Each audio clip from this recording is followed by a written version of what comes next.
दुलाराय बर' फरायसा आफादनि 52थि बोसोरारि जथुम्मानि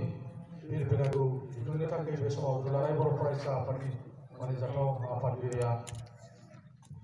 बिरहोनो थाखाय आखायाव लाबाय आरो मिरु आफादनि बिरखांनायनि एसे उनावनो जिल्लाफोरखौ बिरहोनो थाखाय आं बे समाव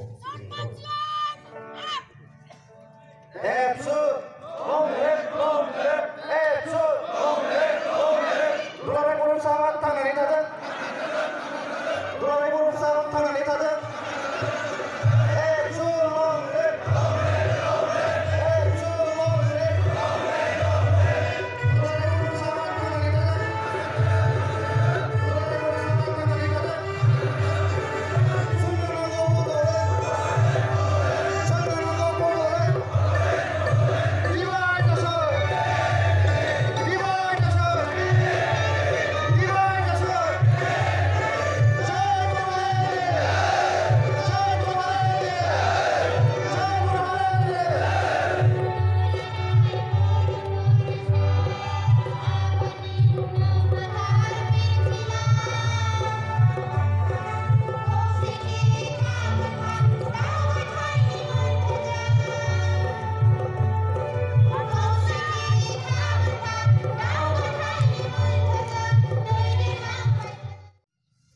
बोसोरारि जथुम्माखौ क'क्राझार जिल्लानि रांफलबिल दख'रानि सिङाव कनकेश्वर नार्जारि जावरिखां फोथाराव 21 डिसेम्बरनिफ्राय सानथामनि हाबाफारि लानानै खुंनाय जादों आरो दिनै नैथि सान गिबि हाबाफारि फिरफिला बिरहोनाय बे हाबाफारियाव बाहागो लानो हानाय गासैबो दुलाराय बर' फरायसा आफादनि बिबानगिरि मावथि लोगोफोरखौ आङो बे समाव गोसो गोरबोजों बरायबाय आरो बर' हारिनि रैखाथि, बर' हारिनि सिनायथि, बर' हारिखौ सोरगिदिं जौगाहोनांगौनि थाखाय माखासे हाबाफारि लानानै बे 52 बोसोरखौ हाबा मावनानै बारहोबाय। दुलाराय बर' फरायसा आफादनि जोनोम जाजेननाय समनि जि माखासे थासारिमोन आरो आथिखालनि जि थासारि बेवहाय गोबां सोलायनाय जोङो नुनो मोनदों। जोंनि थासारिया सोरगिदिं सोलायदों, मुलुगा सोलायदों, मानसिफोरनि साननाय हनाया सोलायदों, नाथाय बर' हारिनि जि खाफाल बेयो दाबो सोलायाखै। दुलाराय बर' फरायसा आफादखौ बै समनि दैदेनगिरिफोरा जोंनिख्रुइ जौगानाय हारि, खुंगिरि हारि एबा जायफोरखौ मेनस्ट्रिम होननानै बुङो बै हारिफ्रा सोबख'नाय, गादबनाय, नासयनाय, थगायनाय बेबायदि थासारिनिफ्राय उदां खालामनो थाखाय मोनसे जांख्रिखांनाय लाबोनो, मोनसे रिभलिउसन लाबोनो थाखाय मेंनाय गैया, गिनाय गैयाजासे हारिनि हाबा मावनो थाखाय बै समाव दुलाराय बर' फरायसा आफादखौ जोनोम होदोंमोन। जोङो दुलाराय बर' फरायसा आफादनि जारिमिनखौ नायोबा नुनो मोनो जोनोम जानाय जाजेननाय समाव जिफोर थासारिजों मोगा मोगि जानांदोंमोन बे थासारिया दाबो जोंनि मोखां सिगाङाव दंबाय थायो। दा बेनिखायनो सोरगिदिं मुलुगा सोलायदोंब्लाबो, थासारिया सोलायदोंब्लाबो जोंनि हारिनि खाफाला सोलायाखै होननानै आं बुंदों। मान गोनां आइजोफोर, सासे मानसिनि जिउआव, मोनसे फेमिलियाव, न'खराव, मोनसे समाजाव, मोनसे रायजोआव, मोनसे हादोराव गोबां रोखोमनि जुजिनां थासारिफोर फैयो। जुजिनां थासारिया उजिनायनिफ्राय जोबजासिम थायो। नाथाय बे थासारिखौ जोङो मोगा मोगि जालांनो हायाबा जोङो थावरिनानै थानो हाया। दा बेनिखायनो बे थासारिजों मोगा मोगि जानोनो थांनाय 52 बोसोराव दुलाराय बर' फरायसा हागौमानि सोलोंदों, नाजादों आरो गोब्राब हाबा मावनानै बे थासारिखौ सोलायनानै बर'खौ बुहुमाव मोनसे गेरेमसा हारि एबा गेदेमा हारि महरै दानो हाबा मावबोदों। दिनै बे 52 बोसोर दुलाराय बर' फरायसा आफादनि बे समाव जाय दुलाराय बर' फरायसा आफादनि मिरुनि, जिल्लानि, दख'रानि इउनिटनि बिबानगिरि जानानै दङ, आरो गुबुन कलेज इउनिभारसिटिफ्राव दिनै शिलं इउनिट दिल्ली इउनिट गुबुन इउनिटफ्राव जायफोरा बिबान लानानै दङ आङो जोंनि गासैबो दैदेनगिरि मावथि लोगोफोरखौ आं खावलायनो सानदों जे बर' हारिया उदां जागोन बर' हारिया गेरेमसा जागोन बर' हारिया गेदेमा हारि जानो हागोन बर' हारिया बुहुमाव मोनसे गोख्रों मोनसे एम्पावार्ड जाथि जानो हागोन जोंनि हाबा मावनायनि सायावसो जोंहा गोख्रों हाबा मावोब्ला गोब्राब हाबा मावोब्ला हारिया जौगागोन आरो जों हाबा मावोब्ला हारिया जौगानाय नङा दा बेनिखायनो आथिखाल थासारियाव बुहुमनि साननाय हनाया सोलायनाय लोगो गोदान नलेज गोदान आइडियासफोर जेरैबायदि फैदों बेजों जोङो गोरोबफालांनो हानांगोन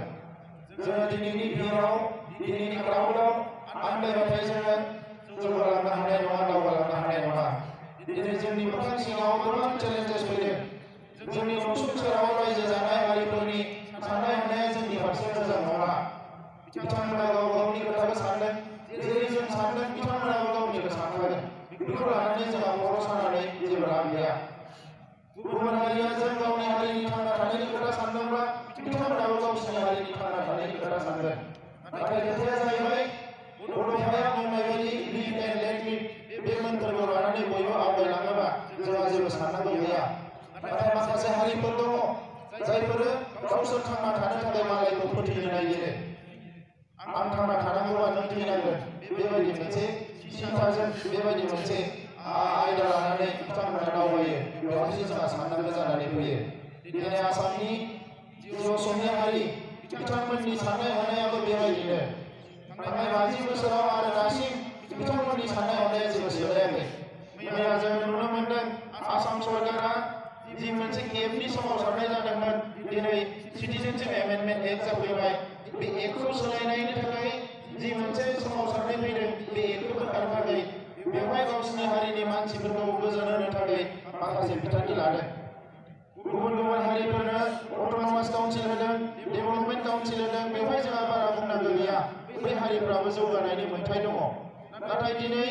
आरोबाव मोनसे बिथांखि लादों बे जाहैबाय असमिया रावा जेरैखि जाया थाखो 10 सिम गासैबो मिडियामनि फरायसाफ्रा फरायथारनांगोन होननानै बेवहाय बिथांमोना बुंदों बराइभेलि बिटिसि आरो हिल्स ओनसोल बेवहाय माने बेयो इमप्लिमेन्ट जानाय नङा होननानै बुंदों नाथाय बेराफारसेथिं बिथांमोना बुंदों जे गासैबो फरायसालियाव बेयो इमप्लिमेन्ट जागोन आं दिनै बिथांमोनखौ सोंनो नागिरो बेहाय बे आसाम हादोरसायाव असमिया रावाल' थांना थानायनि मोन्थाय दङ नामा गुबुन रावा थांना थानायनि मोन्थाय गैया नामा অতি পরিতাপৰ কথা অতি দুখৰ কথা অসমীয়া ভাষা জাতি দিয়াৰ কাৰণে সাতভনী হৈ গ'ল বিভিন্ন আজি নতুন ৰাজ্য গঠন হৈ গ'ল এটা সময়ত বড়ো অসম আছিলে মিজোৰাম মণিপুৰ মেঘালয় ত্ৰিপুৰা একেলগে বড়ো অসম হৈ আছিলে কিন্তু সেই সময়ত নেতৃত্বই অসমীয়া ভাষাক চবৰ ওপৰত জাতি দিয়াৰ কাৰণে নিজৰ ভাষা সংস্কৃতি অস্তিত্ব ৰক্ষাৰ স্বাৰ্থত সবে নিজৰ পৃথক ৰাজ্যলৈ আজি গুচি গ'ল আজি অসম বুলি যিখিনি আছে ইয়াতো বহুত জাতি জনগোষ্ঠী আছে বাৰেবৰণীয়া সংস্কৃতি আছে সুন্দৰ জনগোষ্ঠীসকলৰ আজি সংস্কৃতি আছে ভাষা আছে এই ভাষাখিনি জীয়াই ৰখাটো অসমৰ দায়িত্ব নহয় জানো আজি অসম চৰকাৰ অসমৰ জাতীয়তাবাদী নেতৃত্বই যেনেকৈ আজি দাবী কৰিছে যে অসমীয়া ভাষা ইয়াত ৰাজ্যিক ভাষা হৈ থাকিব লাগিব আমাৰ ৰাজ্যিক ভাষা হৈ থকা আমাৰ কোনো অসুবিধা নাই অসমীয়া ভাষা ৰাজ্যিক ভাষা কনষ্টিটিউচনেল মৰ্যাদা মানিও নাপালেও আজি চলি আছে আৰু আমি আন্তৰিকতাৰে অসমীয়া ভাষা কৈ আছো গৌৰৱেৰে কৈ আছো সন্মানেৰে কৈ আছো অসমীয়া সংস্কৃতি আমি সকলো গ্ৰহণ কৰিছো আমি চবে কৰিছো আমি সকলো মানি চলিছো আজি আমি সকলো এইখিনি কৰি পেলাই আমি গৌৰৱান্বিত হৈছো কিন্তু কথাটো হৈছে আজি বাৰে কিয় কিছু চাকৰি দিবলৈ ওলায় কিয় চাকৰি দিবলৈ বিচাৰে নেশ্যনেল পলিচি যিটো আছে এডুকেশ্যন পলিচি ইটো টিচাৰ কৰা হয় এই টিচাৰ কৰা নিজৰ অঞ্চলত নিজৰ ঠাইত মানে নিজৰ মাতৃভাষাটো চলিবলৈ দিয়ক ৰাইট টু এডুকেশ্যন যিটো এক হৈছে তাৰ ৰাইট টু এডুকেশ্যন একটো কোৱা হৈছে এলিমেণ্টাৰী লেভেলত মাতৃভাষাত শিক্ষা গ্ৰহণ কৰিবলৈ পাব লাগে আজি অকল বড়ো ভাষা বিটিচি চলাৰ কথা কৈছে বড়াইভেলী বেংগলী ভাষাৰ কথা কৈছে কিন্তু বাকী ভাষাবিলাকৰ কি হ'ব ইয়াতো মিচিং ভাষা আছে ইমান সুন্দৰ মিচিং গীত শুনি পেলাই সকলোৱে ভাল পায় ইয়াত কাৰ্বি ভাষা আছে কাৰ্বি গীত শুনিবলৈ সকলোৱে ভাল পায় সকলো গীত শুনি ভাল পালে নহ'ব কাৰ্বি ভাষা জীয়াই থাকিব লাগিব ৰাভা সকলোৰে ভাষা আছে ৰাভা গীত শুনিবলৈ সকলোৱে ভাল পায় ৰাভা নৃত্য চাইবলৈ সকলোৱে ভাল পায় খালি ভাৰতৰ কোনোবা মন্ত্ৰী আহিলে প্ৰধানমন্ত্ৰী গৃহমন্ত্ৰী আহিলে ৰাভাসকলক মিচিংসকলক বড়োসকলক তিৱাসকলক মাতি আনি নৃত্য কৰিব দিলে নহ'ব এই ভাষা সংস্কৃতি কোনে জীয়াই ৰাখিব আজি অসমত অসমীয়া ভাষা অসমীয়া মিডিয়াম জীয়াই আছে স্কুল কলেজত ইয়াৰ পিছতো সন্তুষ্ট হোৱা নাই আৰু বহুত কিবা কিবি লাগে তেনেহ'লে বাকী সকলৰ কথাটো কোনে চিন্তা কৰিব কিন্তু অসম চৰকাৰে চিন্তা কৰিব লাগিব আমি নিখিল ছাত্ৰৰ দ্বাৰা অসম চৰকাৰ আহ্বান জনাইছোঁ যে ভাষাৰ ক্ষেত্ৰত কোনো বৈষম্যতা নকৰিব বড়ো ভাষা আজি মিডিয়াম হিচাপে চলি আছে কিন্তু মিডিয়াম হিচাপে চলিবৰ কাৰণে কিন্তু আজি বড়ো ভাষা বড়ো মিডিয়ামৰ যি 40 বছৰ হৈ গ'ল সেই 40 বছৰ আজিলৈকে পৰ্যাপ্ত পৰিমাণৰ শিক্ষক নাই স্কুল ইনফ্লুৱেঞ্চাৰ হোৱা নাই শিক্ষক ব্যৱস্থা আছে ছাইন্স অংক মাষ্টাৰ নাই বিজ্ঞান মাষ্টাৰ নাই তেনেকৈ বড়ো মিডিয়াম চলি আছে বেলেগ স্কুলৰ মাষ্টাৰ এপইণ্টমেণ্ট আমাৰ স্কুলবিলাকত এপইণ্টমেণ্ট নিদিয়ে কলেজ বিলাকত আজি প্ৰফেছৰ নাই ইয়াৰ কাৰণে আমি আন্দোলন কৰিব লাগে কিতাপ পঢ়িবলৈ নাপায় এইবাৰ বড়ো মিডিয়াম কিতাপ পঢ়িবলৈ 20% পঢ়িবলৈ 10% পঢ়িবলৈ 30% কিন্তু অসমীয়া মিডিয়াম কিতাপ 20% আনি পেলাই ঠাই পায় এইটো কি হৈছে কিহৰ কাৰণে হৈছে মানুহবিলাকক সলনি কৰক আজি ৰাজনীতি কৰে বিভিন্ন পৰ্যায়ত চাই আহিব ইয়াৰ কাৰণে কিবা চাই চাই নেকি আমাৰ ভাষা নাই নেকি মিচিং ভাষা কাৰ্বি ভাষা তিৱা ভাষা নাই নেকি আজি ৰাজনীতিসকলক অটোনমাছ দিবলৈ ওলাইছে গভৰ্ণমেণ্ট কাউন্সিল দিবলৈ ওলাইছে আমি বেয়া পোৱা নাই ৰাজনীতিসকলে সদায় সকলক সন্ধিয়া দিয়া আহিছে কিন্তু সকলে সকলক নিজৰ সন্তুলি আমি ধৰিব নাই আমি তেখেতসকলক জৰিয়তে ভাই বুলি ধৰি লওঁ বদলাই বিচাৰ কাৰণে কোনোবা জনগোষ্ঠী আমি শিকাৰ নাই বদলাই বিচাৰ কাৰণে কোনোবা জনগোষ্ঠী হৈ যায় তেখেতসকলক ভাষা সংস্কৃতি নিখোজ যায় তেখেতসকলক আমি নিউট্ৰিচন শিকাৰ নাই আমি নিজৰ ভাষা সংস্কৃতি বস্তুটো আমি বদলাই বিচাৰিছোঁ আৰু বদলাই বিচাৰ কাৰণে আমি আমাৰ অধিকাৰ আছে কাৰণ আমাৰ ভাৰতৰ সংবিধানৰ আৰ্টিকল 2 স্পষ্ট চিন্তা আছে যে ভাৰতৰ যি আছে পাৰ্লামেণ্টে নতুন ৰাজ্য গঠন কৰিব পাৰে কোনোবা অঞ্চলত ভাষা সলনি কৰা নাই কোনোবা অঞ্চলত এই অঞ্চলৰ জাতি জনগোষ্ঠী নিৰাপত্তা দিব পৰা নাই এই অঞ্চলৰ ভাষা সংস্কৃতি নিৰাপত্তা দিব পৰা নাই উন্নয়ন দিব পৰা নাই এই অঞ্চলবিলাকত নতুন ৰাজ্য নতুন এডমিনিষ্ট্ৰেশ্যন গঠন হ'ব পাৰে আৰু সেইকাৰণে সকলোৱেও এই ভাৰতৰ লোকে নিজৰ ভাষা সংস্কৃতি অস্তিত্ব পৰিচয় দিয়াৰ কাৰণে নিজৰ যিখিনি মানে পূৰ্বপুৰুষৰ ভূমি মাটি এইখিনি ৰক্ষা দিয়াৰ কাৰণে বদলাই বিচাৰি আহিছে আজি অটোনমাছ সংস্থা আমি পাইছোঁ আপাৰ আসামৰ কিছুমান জনগোষ্ঠীসকলক কিছুমান কাউন্সিল দিছে আমি ইয়াৰ কোনো বেয়া পাব লগা নাই কিন্তু আজি এনেকুৱা এটা সন্মিলন য'ত সকলো নিজৰ জাতি জনগোষ্ঠী ওলাই সকলো চেষ্টা কৰিছে জীয়াই থাকিবলৈ বিচাৰিছে সংগ্ৰাম কৰিছে কোনোবা গণতান্ত্ৰিক সংগ্ৰাম কৰিছে কোনোবা সংগ্ৰাম কৰিছে এনেকুৱা প্ৰেক্ষাপটত কোনোবা জাতি জনগোষ্ঠী ভাষা সংস্কৃতি কোনোবা ইগনোৰ কৰে কোনোবা নেগলেক্ট কৰে এইটো পৰিৱেশৰ কোনো সহ্য কৰা নহ'ব এই কাৰণে আমি সঞ্চাৰ কৰিছোঁ যে সকলো ভাষা সংস্কৃতিক স্বীকৃতি দিয়ক অসম এটা মিনি এনেকুৱা এটা ৰাজ্য জনজাতীয়সকলৰ আজি বিভিন্ন সংস্কৃতি কৰি আছে এই সংস্কৃতি আমি আপোনালোকে কৰিবলৈ নিদিব আৰু সেইটো লৈ পেলাই ৰাজনীতি কৰিব আমি আপোনালোকক আহ্বান কৰিছোঁ অসমত ক্ষমতাভাৱে কিছুমান শিশুসকলে সংগ্ৰাম আছে এই সংগ্ৰামবিলাক আমি নিখিল বড়ো ছাত্ৰ জনগোষ্ঠী আজি আমি ভালকৈ খুব ক্ল'জলি আমি চাই আছোঁ আমাৰ বড়ো প্ৰশ্ন চলিছে বড়োসকলে আমাৰ সংগ্ৰামৰ মন্ত্ৰ দিয়ে আমাৰ জাতি ভয় নাপায় এই কামটো বড়োসকলে কৰিব এই কামটো বড়োসকলে কৰিব বড়োসকলৰ কথা বড়োসকলে চেষ্টা কৰিব লাগিব আমি কাৰো জীবন যাপনত কাৰো সেলফ ডিটাৰমিনেশ্যনত কাৰো জাতি হিচাপে জীয়াই থকাৰ এজেণ্ডাত আমি নিবন্ধিত কৰিব বিচাৰোঁ আৰু আমাৰ অনুমতি দিব নালাগে আজি অসমত অসমীয়া মূলসুঁতিৰ যি সংগ্ৰাম চলি আছে এই সংগ্ৰামত বড়োসকলে কোনোদিনে বিৰোধ কৰা নাই আৰু সেইবাৰ সৃষ্টি হোৱা নাই যোৱা সময়ছোৱাত সংগ্ৰাম হৈছে NRC সংগ্ৰাম আমি একেলগে আছোঁ जिथे टेबल खालामनाय सिलेदानि गेलेनायासो कुनु एटा पाहामा निखिल जोनो सासाखौ नामा जनगोष्ठी यार दुरुन बानाय किन्तु जे समायाव बडलेण्ड ओनसोलाव जनाय ताकि बेखौ परिस्थिति হয় বড়সকলক অধিকাৰ কাৰণে খালামনাय তাক কিন্তু আমি সেইসকলৰ নেতা এইসকল মানে ইলেকশ্যনৰ পৰা হৈ যাবলৈ দিবলৈ নাপাওঁ আজি বড়লেণ্ডৰ বড়সকলক বড় গণামৰ পৰিস্থিতি কৰি বড়সকলক একতা কৰাৰ কাৰণে শাসন চলিছে এই সময়ত এইসকলকে মাত মাতা আমি আজি আপোনালোকক আহ্বান কৰিব বিচাৰিছো যে আজি কিয় বড়লেণ্ডৰ বড় গণামৰ সৃষ্টি হ'ল গণামৰ যি সংগ্ৰাম চলিছে এই সৃষ্টিকৰ্তাবিলাক নহয় তেখেতসকলৰ আইনবিলাক আছে তেখেতসকলৰ নিউজবিলাক চপাই আছে তেখেতসকলৰ ইণ্টেলিজেন্স মুক্ত কৰিছে তেখেতসকলৰ দিক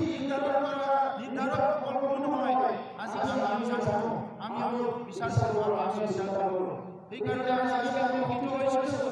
যে আমি আইনৰ কাৰণে অইনৰ মাইক ভাল কৰিবলৈ যাওঁতে নিজৰ মাক পাহৰি যাবলৈ ওলাইছোঁ অইনৰ গীত মাত শুনি নিজৰ গীত মাত পাহৰি যাবলৈ ওলাইছোঁ আজি আমাৰ এনেকুৱা এটা পৰিৱেশ সৃষ্টি হৈছে আৰু সদায় আমাক কৈ দিয়া হৈছে দেখুওৱা হৈছে যে তোমাৰ মা অলপ হীন হয় তোমাৰ বাবা অলপ হীন হয় তুমি যি কাম কৰা এইটো মানে ভাল কাম নহয় মই ভাল কাম কৰি ভাল কাম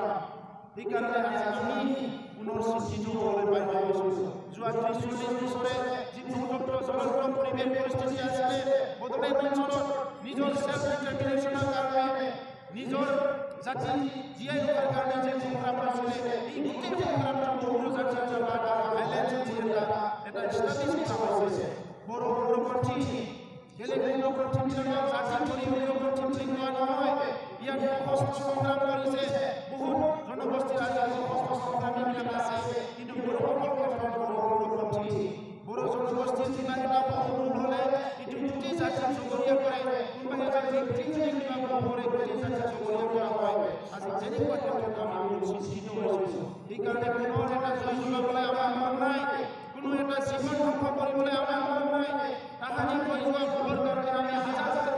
আহিছোঁ আৰু আমি মনৰ ভুল কৰিবলৈ হয় জাতি জীয়াই থাকিব লাগিব ভাষা জীয়াই থাকিব লাগিব ভূমিৰ নিৰাপত্তা লাগিব উন্নয়ন আমাক লাগিব সংবিধানিক অধিকাৰ লাগিব মানৱ অধিকাৰ লাগিব আমাক সামাজিক অধিকাৰ লাগিব সাংস্কৃতিক অধিকাৰ লাগিব এই অধিকাৰ ল'বলৈ যাওঁতে অধিকাৰ পাবলৈ যাওঁতে আমি কোনোদিনে কোনো এটা ভাইলেন্স কোনো এটা মানে জীৱন সৃষ্টি কৰিবলৈ আমি নহয় সেইকাৰণে যিসকলে আজি সংগ্ৰাম কৰি আছে আপোনালোকৰ লগত আমাৰ মাজত আছে আৰু সঁচাই লাগে আমি আপোনালোকৰ লগত আমাৰ সঁচাই আমি আপোনালোকৰ লগত দেখাম কিন্তু এনেকুৱা সময়ত আমি মিলুকাত কৰিব নোৱাৰোঁ যি কাম আপোনালোকে কাম কৰে আমাৰ চিন্তা হ'ব পাৰে এই কথা আমাৰ চিন্তা সকলো নিজৰ চিন্তা কৰিছে আমাৰ दिनै थासारिया मोजां नङा बे थासारियाव जोङो हारिया गोनो गोथो जानाङा गोनो जानाङा गासैबो साइडनिफ्राय गासैबो बिथिंनिफ्राय गावबा गावनि एजेन्डाखौ लानानै हारिसाफ्रा जावरिखांदों गावबा गावनि खामानिखौ मावदों बे समाव फेसबुक टुइटार टिभि मिडियाखौ नुनानै थांखि लानाय जानाय नङा बर' हारिया सायख'जानाय नायस'जानाय गादबजानाय हारि थांनाय 52 बोसोर जानाय बर' फरायसाफोरनि जारिमिनखौ नायोब्ला जों नुयो बे गोलाव समाव 32 बोसोराव बिएनपि सोमावसारनाय एनडिपि सोमावसारनाय बे मोनसे सोमावसारनाय फैयाखै गादबजानाय सायख'जानाय नायस'जानाय मालायजों जों खालामनानै मोजां आदिनि सोलोंथाइ जौगानाय जोंनि राव थुनलाइ हारिमुनि फारसे बिमा बाथौनि नोजोरजों नायनाय गावनि आयदायाव जोङो नैथि थाखोनि नोजोरजों डेभेलप खालामनाय आसार खान्थि दिन्थिनायनि गेजेरजों जोंनि मानसिफोरखौ समाजाव होनो गोनां जादों दा बेनिखायनो जोङो बावनानै थांनो मोननाय नङा बे खोथाफोरखौ गोसोआव लाखिनांगोन जोंनि बर' समाज जोंनि खैफोदनि समाव जों गोब्राब संसारनि समाव थानाय समाव बै हारिया जोंनि जानानै आयौमोन राव गैया बिथांमोना जोंनि बर' रावखौ मोनसे हान्जा दानानै बर' हारिनि समाजाव खालामनानै बिथांमोना दिनै मुंख्लं जादों नाथाय बेनिखायनो दिनै आसामाव एमपिएसि सोमावसारनाय जादों बिनि सोमावसारनायनि गेजेरजों रायज्लायनाय जादों हानाय बायदि जों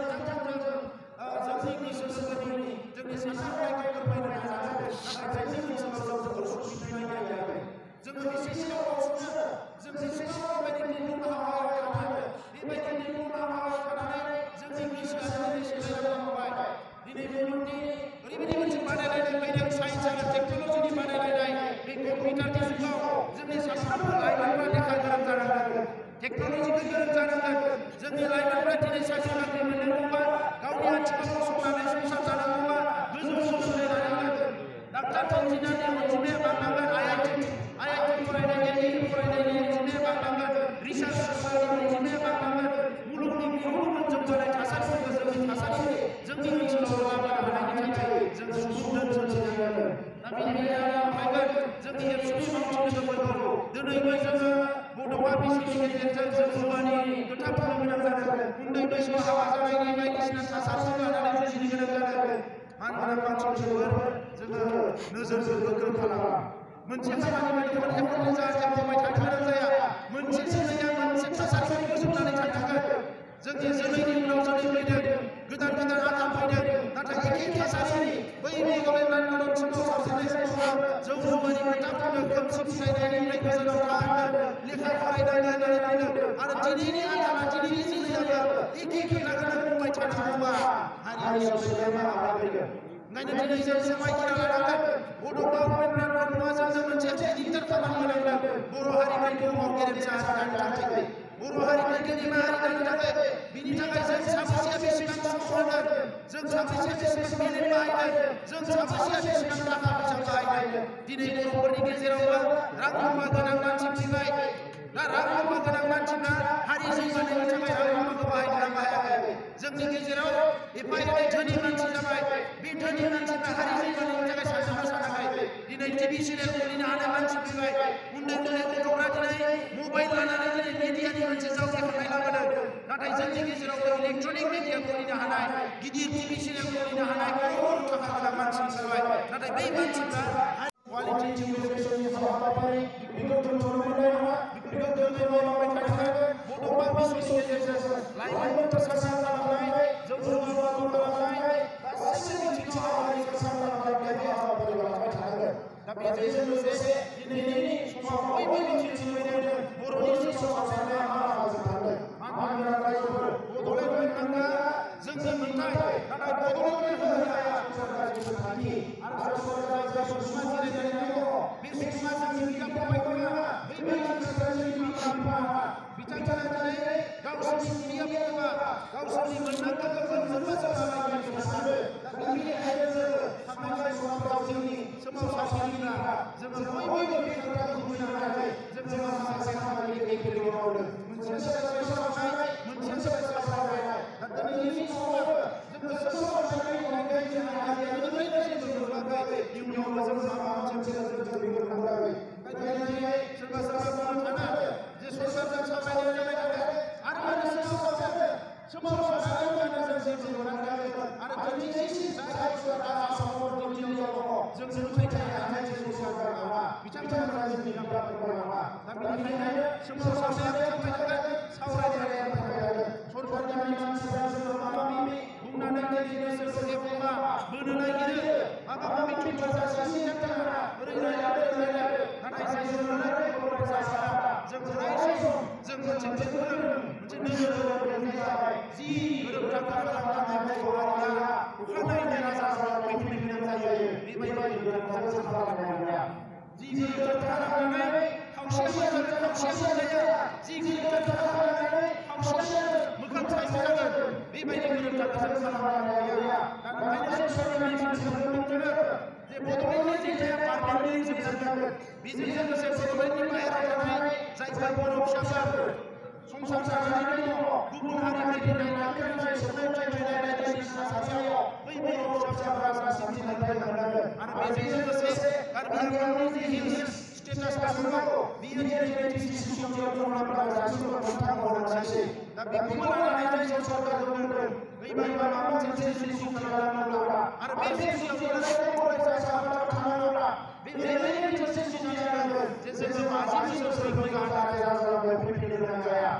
बे खोथा लानानै जों सरकारजों सावरायगासिनो दङ आरो सरकाराबो जोंजों बिसार होनो नाजादों जे जेरै जाया बर'खौ जोङो माबा मोनसे सलुसन लाबोनायाव बर'फोरनि जेंना सुस्रांनायाव नाथाय जों बिथांमोनखौ गोरलैयैनो फोथायनो लानाया मोजां नङा दुखुनांथाव बिसोर मानगोनां रायजोफोर पुलिसनि सिनारिजों होसोजानानै पुलिसनि सिनारिजों बायदिसिना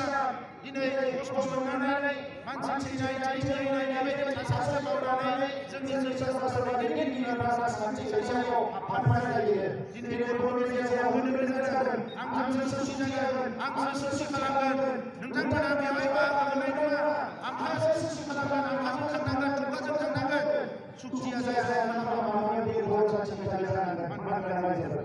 सुखिया जाया बे बर' थाखाय जानांगोन आरो सुखि जाया मानोना बे बर' जाथिनि थाखाय जानांगोन ओंखायनो जों नुदों जे गावजों गाव होनो खालामनानै लाया दिनै माबा मोनसे मोजां मोनोब्ला बर' हारिया खौसे जागोन बे खौसे जानाया बर' हारिनि थाखाय बेसेबां मोनसे गोब्राब खामानि जानानै फैबाय थांनाय समनिफ्रायनो खौसे बयबो लुबैयो खौसे बाथ्राखौ बयबो बुङो नाथाय खौसे बिमा गावस्रानायाव बाहागो लायो जायफोर दिनै खौसे बाथ्रा बिमा गावस्रानायाव बाहागो लायो कुनु आयदानि प्रिन्सिपाल गैयाजासे खालि खौसे बाथ्रा आरो खौसे गावस्रानायाव बाहागो लायो बेबायदि मोनसे थासारि जागासिनो दङ ओंखायनो गावनि गेजेराव बे बिमा बिफा आइ आफा रायजो राजाफोरनो बोखावलाव गावनि खालामनानै चुटचुटनि साननैसो बेजों साननैसो साननैसो जोंजों बेबायदि खालामबाय गैया दिनै बयबो खौसे जा दिनै बयबो खौसे जा आरो खौसे जानायनि बयबो मोनसेया जाबाय निमाहा होलायनो हानांगोन बज'लायनो हानांगोन गावनि गोरोन्थिखौ सुद्रायनो हानांगोन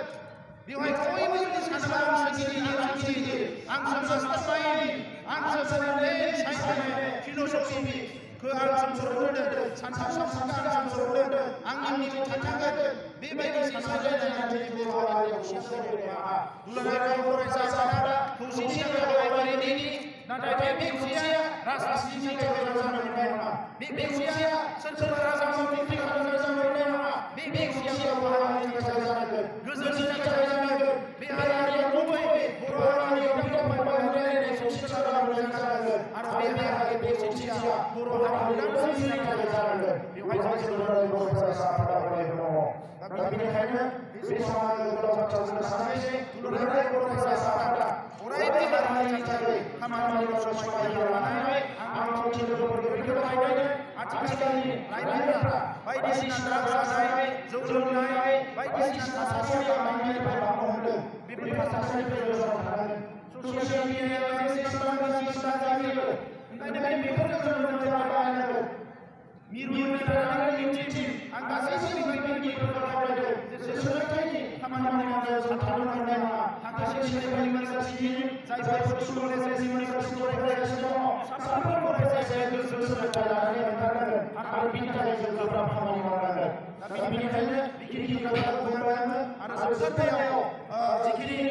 जोंनि हाबाफारिफोर सोलिगासिनो दङ बे हाबाफारिफोरखौ जोङो साननानै लानांगोन फैबाय थानाय समाजाव मोनसे क्रिटिकेल आरो मोनसे गोब्राब थासारि बेजों सुस्रांनायजों जों जुजिलांनांगोन गोदोनि थासारिया जों बयबो खौसे जालांनांगोन बिगियानगिरिफोरनो खोन्थाबाय आरो जोबथारनायाव आं आसुसुराव बयबो बाहागो लानो खावलायबाय बेजों लोगोसे फंनैसो खालामदों बे जाहैबाय शिशु शिशु मोनद' हारिनि एसटि बेखौ जोङो शिशु आयदा हिसाबै होबथागासिनो दङ आरो होबथाबाय थागोन जाय हारिनिफ्राय एसटि जायोब्ला दानि थाखाय थागिबि मानसिफोरा जागोन बेखौ जोङो मालाबाबो गोरलै जागोन नङा क्ल'ज नाम्बार 6 आसामनि बे क्ल'ज नाम्बार 6 खौ जोङो गोदोनिफ्रायनो दुलाराय फरायसा आफादनि नेमखान्थि गुबुन हारिनि आफादफोरा सोरबा जायगा सोरबा जायगा नाथाय बेयो गासै आसामनि मोनसे ट्राइबेल आफादफोरा ज'यै ज'संदों बे क्ल'ज नाम्बार 6 खौ जोङो निफ्राय लाबोब्ला बिनि मेन कन्टेन्टखौ सोलायनानै बेवहाय मा बुंनाय जादोंमोन असमियानि असमिया हारिनि राव थुनलाइ माने रैखाथि बेजों लोगोसे बिथांमोना 100% मोननांगोन एसेसि पार्लामेन्ट जानांगोन बायदिसिना लानानै क्ल'ज नाम्बार 6 जों बे क्ल'ज नाम्बार 6 आव असमिया सोदोब थानायखौ बोखारनांगोन आरो असमिया सोदोब बोखारनो हायाबा जोंनि गोसोनांगोन गासैबो ट्राइबेलफोरखौ बेवहाय सोनांगोन अब्लासो जों गनायनानै लागोन आरो मालाबा जों गनायनानै लाजाया नङा होननानै जों सरकारखौ बुंगासिनो दङ दिनै मोनफ्रोम हारिनि बेलायाव बिथांमोना बुंदों जे उन्दै उन्दै हारिफोरखौ जायफोरनि रायज्लायनाय सुबुंफोरा दङ बिसोरखौ खालामनायाव हाबा जानाय नङा होननानै जों मोनसे कनस्टिटिउसनआ एलाउ खालामा आरो बेनिखायनो बिथांमोना खालामोब्ला जोंबो सुप्रिम कर्टआव केस खालामगोन होननानै जों सरकारनि सिगाङाव होदों आरो बेनि उनाव बिथांमोना रायज्लाय खालामोबा जोङो दिनै आसामनि जायगायाव खौसेयै जोङो डिसिसन लानानै जे जेरैखिजाया बेखौ होबथानायनि थाखाय सुप्रिम कर्टआव केस होनायबाबो जों बन्द खालामगोन दा बेजों लोगोसे गोदान लेन्ड पलिसि फैनाय आसामाव जों बयबो फरायबाय बे लेन्ड पलिसियाव दिनै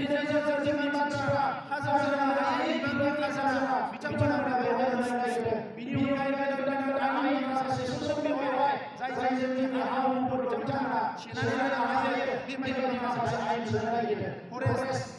फरेस्ट राइट एक्ट 2006 बेवहाय जोंनि ट्राइबेलफोरा हानि मोन्थाय होदों नाथाय बिथांमोना होनायाव बे आसाम निउ लेन्ड पलिसि बानायदों बेजों जोंनि मोन्थायखौ सेनानै लानो नागिरदों ओंखायनो बे पलिसिखौ जों हेंथा होनांगोन आरो बेजों लोगोसे निउ इडुकेसन पलिसि बावैसो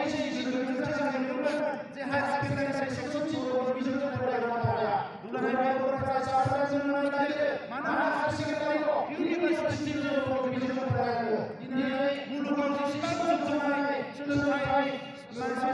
गुन गोनां सोलोंथाइ लानो हादोरफोरनि नायोब्ला फिनलेण्डनिफ्राय लानानै नरवेनिफ्राय लानानै दिनै माने करियानिफ्राय लानानै गोबां हादोरा गावनि बिमा रावजों सोलोंनानै गुन गोनां सोलोंथाइ लागासिनो दङ दा बेनिखायनो जों जोंनि बिमा रावजों फरायनांगोन बिमा रावनि सोलोंथाइखौ गोख्रों खालामनांगोन बेवहाय दिनै रोंगौथि जानांगौनि जेबो गोनां गैया ओंखायनो government of India government of Assam new education पलिसिया इमप्लिमेन्ट जानायनि सिगां बर' मिडियामनि सिगां जानांगौ एकाडेमिक हस्टेल खालामनांगोन स्कुल अफ एक्सेलेन्स खालामनांगोन इउनिभार्सिटि अफ प्रोफेसार जानांगोन इनफ्रास्ट्राक्चार थिखांनांगोन गोदान स्कुल बानायनांगोन टिचार ट्रेनिं सेन्टार बानायनांगोन आरो जेसेबां थानाय बर' मिडियामनि जेंनाखौ सुस्रांनांगोन आरो भारत सरकारनि मानसिफोरा बुंदों जे बे गासैबो जों सरकारनि होनाय दा बेनिखायनो जोंनि खामानि मावनायनि सायाव गोबां एसेस आरो बिगियान होननानै आं जोबबाय जय